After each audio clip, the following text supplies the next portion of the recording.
England టూర్లో T20 series లో వరుస పరాజయాలు అందుకున్న భారత జట్టు వన్డే సిరీస్ ని విజయంతో ఆరంభించింది. ఎడ్జ్బాస్టన్ లో జరిగిన మ్యాచ్ లో 6 వికెట్ల తేడాతో సునాయాస విజయం అందుకుంది టీమిండియా. సీనియర్లు రోహిత్ శర్మ, విరాట్ కోహ్లీ స్వల్ప స్కోర్లకి అవుట్ అయినా captain Shubman Gill, Axar Patel, Washington Sundar half సెంచరీలతో రాణించి భారత జట్టుకు విజయం అందించారు. రోహిత్ శర్మ, శుభమన్ గిల్ కలిసి తొలి వికెట్ కు 43 పరుగులు జోడించారు. అయితే 21 బంతుల్లో ఒక 4 తో 11 పరుగులు చేసిన రోహిత్ శర్మను సామ్ కరన్ అవుట్ చేశాడు. ఇక ఆ తర్వాత 6 బంతుల్లో ఒక 4 తో 5 పరుగులు చేసిన విరాట్ కోహ్లీని జోఫ్రా ఆర్చర్ ఎల్బీడబ్ల్యూ గా పెవిలియన్ చేర్చాడు. ఇలా 48 పరుగులకే 2 వికెట్లను కోల్పోయింది టీమిండియా. ఈ దశలో శ్రేయస్ అయ్యర్, శుభమన్ గిల్ కలిసి 3వ వికెట్ కు ఏకంగా 101 పరుగుల భాగస్వామ్యాన్ని నెలకొల్పారు. 75 బంతుల్లో 11 ఫోర్లు, ఒక 6 తో 80 పరుగులు చేసిన కెప్టెన్ శుభమన్ గిల్ తొడకండరాలు పట్టేయడంతో రిటైర్డ్ హెడ్ గా పెవిలియన్ చేరాడు. ఇక 53 బంతుల్లో 35 పరుగులు చేసిన శ్రేయస్ అయ్యర్ నిర్లక్ష్యంగా రన్అట్ అయ్యాడు. ఇక ఆ తర్వాత కేఎల్ రాహుల్ ఒక్క పరుగుకే పెవిలియన్ చేరాడు. ఈ క్రమంలో వాషింగ్టన్ సుందర్, అక్షర్ పటేల్ కలిసి అజయ్ సెంచరీ భాగస్వామ్యంతో మ్యాచ్ ను ముగించేశారు. వాషింగ్టన్ సుందర్ 63 బంతుల్లో 4 ఫోర్లు, ఒక 6 తో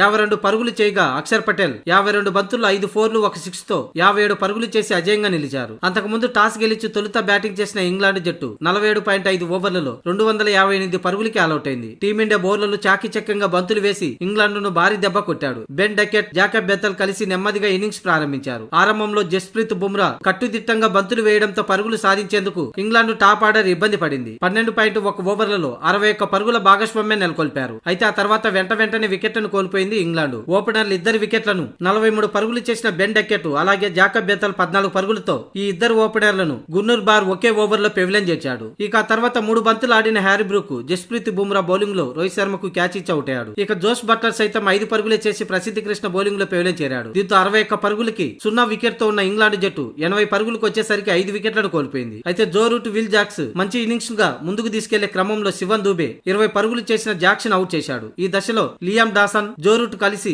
7వ వికెట్ కు 121 పరుగుల భాగస్వామ్యాన్ని నెలకొల్పి ఇంగ్లాండ్ కు గౌరవప్రదమైన స్కోర్ అందించారు. అయితే ఆఖరి 4 వికెట్లను అక్షర్ పటేలే తీశాడు. 76 బంతుల్లో 76 పరుగులు చేసిన జో రూట్ అజయ్ హాఫ్ సెంచరీ చేయగా, అయితే లియామ్ డాసన్ 68 పరుగులు చేశాక అక్షర్ పటేల్ అవుట్ చేశాడు. అక్కడి నుంచి వరుసగా అక్షర్ పటేల్ కే వికెట్లు దక్కాయి. దీంతో 47.5 ఓవర్లకి ఇంగ్లాండ్ 258 పరుగులు చేసింది. ఇక ఆ లక్ష్యాన్ని టీమిండియా 4 వికెట్లు మాత్రమే కోల్పోయి 45.2 ఓవర్లలో 262 పరుగులు చేసి 6 వికెట్ల తేడాతో గెలుపొందింది. దీంతో 3 వన్డేల సిరీస్ 1-0 ఆధిక్యంలోకి దూసుకెళ్లింది టీమిండియా. ఇక అటు బ్యాటింగ్, బౌలింగ్ లోను రాణించిన Axar Patel player of the match గా నిలిచాడు. బౌలింగ్ లో 4 వికెట్లు తీయగా బ్యాటింగ్ లో కీలకమైన 57 పరుగులు చేసి నాట్అవుట్ గా నిలవడంతో టీమిండియా విజయంలో కీలక పాత్ర పోషించాడు.